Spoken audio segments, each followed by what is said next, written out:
आणि या स्मार्टफोनची जर का आपण लुक आणि डिझाईन जर का बघितली ना, तर पर्सनल मला असं वाटतं की प्राइसच्या अनुसार या स्मार्टफोनची डिझाईन तेवढी जास्त चांगली नाहीये. पर्सनली असंच वाटतं मला की हा स्मार्टफोन एवढा जास्त मला तर प्रीमियम वाटत नाहीये. या स्मार्टफोनमध्ये अजून जास्त चांगलं लुक देऊ शकत होतो आपण प्राइसच्या अनुसार. तुम्ही 45,000 रुपये स्मार्टफोनची प्राइस लावताय किंवा 50,000 रुपये त्या स्मार्टफोनची प्राइस लावताय.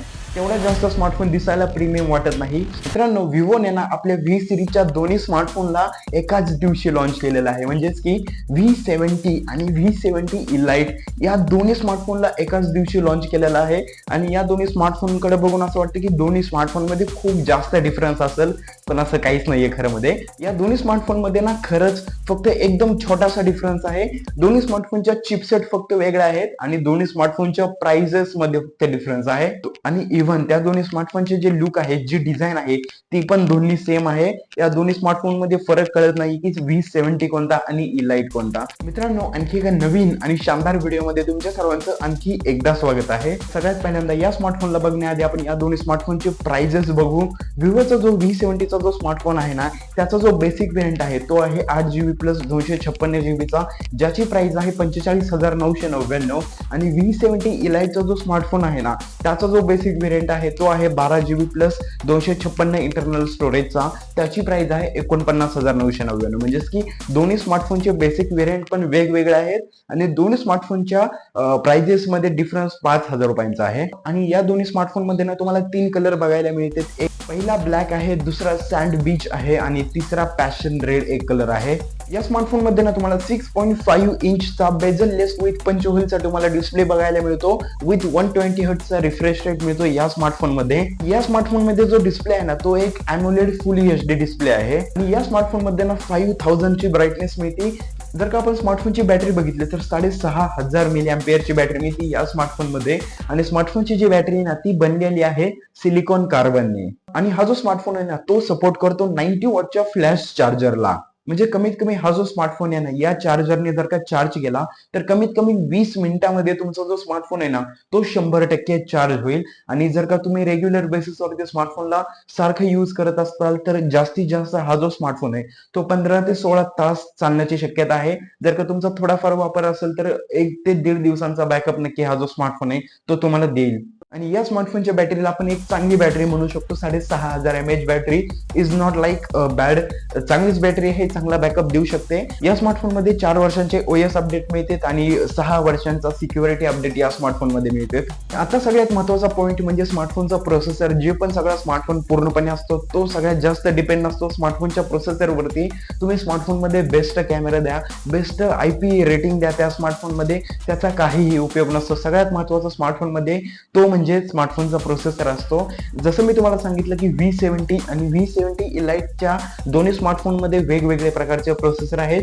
V70चा जो स्मार्टफोन आहे ना, त्या स्मार्टफोन मध्ये तुम्हाला प्रोसेसर मिळतो क्वालकॉम स्नॅपड्रॅगनचा 7 Gen 4 चा प्रोसेसर. आणि V70 इलाइटचा जो स्मार्टफोन आहे ना, त्या स्मार्टफोन मध्ये तुम्हाला क्वालकॉमचा स्नॅपड्रॅगन 8S Gen 3 चा प्रोसेसर मिळतो. जर का आपण या स्मार्टफोनचा म्हणजे की V70च्या स्मार्टफोनच्या प्रोसेसरचा AnTuTu स्कोर जर का बघितला तर तो येतो 14,37,195. V70 इलाइटच्या स्मार्टफोनचा जर का प्रोसेसर बघितला तर तो आहे 18,37,615. आणि ही जी गोष्ट आहे ना, ती लिटरली मी असं पण म्हणू शकतो की या स्मार्टफोनला तुम्ही जर का तुमच्यासोबत अंघोळ जरी घातली तरी या स्मार्टफोनला काहीच फरक पडणार नाहीये.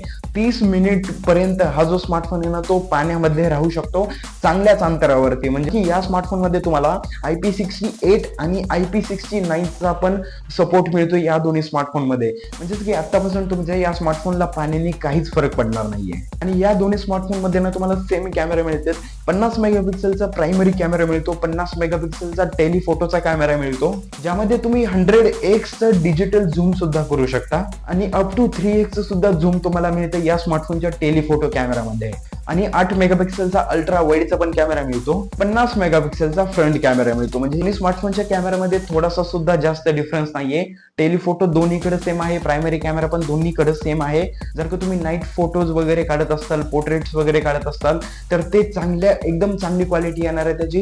जेव्हापासून विवोने झाईसच्या ब्रँड सोबत कॅमेरासाठी कोलॅबोरेशन केलेलं आहे ना, तेव्हापासून विवोच्या कॅमेऱ्याची जी क्वालिटी आहे ना ती खूप जास्त वाढत चाललेली आहे. आणि इव्हन तुम्हाला जर का या स्मार्टफोनच्या दोन्ही स्मार्टफोनच्या जर का कॅमेऱ्याची क्वालिटी बघायची असेल, पोर्ट्रेटची क्वालिटी बघायची असेल, फोटोची जर का क्वालिटी बघायची असेल, तर डिस्क्रिप्शन मध्ये मी जी ड्राईव्हची माझ्या लिंक देतो, तिथून जाऊन तुम्ही या स्मार्टफोनच्या कॅमेऱ्याची दोन्ही स्मार्टफोनच्या कॅमेऱ्याची क्वालिटी तिथून चेक करू शकता. पर्सनली मला कॅमेराच या दोन्ही स्मार्टफोनचा सगळ्यात जास्त बेस्ट वाटला.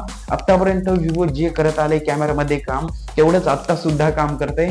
प्राइस त्यांनी वाढवली असेल, कमी पण केली असेल, पण कॅमेराचं जे काम आहे ते तेवढंच करत आलेलं आहे. ह्या स्मार्टफोनची जी डिझाईन आहे ना ती थोडीशी चांगली होऊ शकत होती.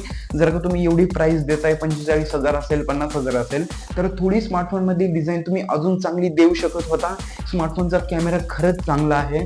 स्मार्टफोनची जी बॅटरी आहे ना ती आपण बरी पण म्हणू शकतो.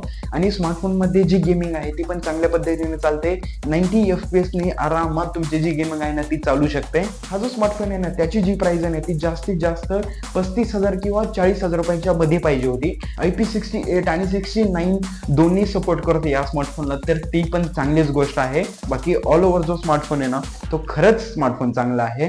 आणि हा मित्रांनो, सॉरी, हे एक गोष्ट मला व्हिडिओच्या आधी सांगायची होती, माझ्या लक्षात नव्हतं की या स्मार्टफोनची मी रिअल लाईफ मध्ये तुम्हाला ऑफलाईन मध्ये रिव्ह्यू करू शकलो नाही, कारण की आता सध्या तो जो स्मार्टफोन आहे तो आपल्याकडे नाहीये.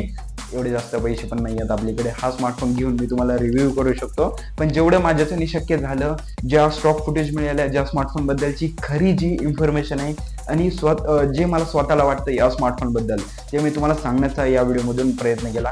आय होप तुम्हाला हा जो व्हिडिओ असेल ना तो नक्की आवडलेला असेल. आवडला असेल तर या व्हिडिओला नक्की लाईक करा मित्रांनो. जर का व्हिडिओ थोडासा जास्त आवडला असेल तर चॅनलला तुम्ही सबस्क्राईब पण करू शकता.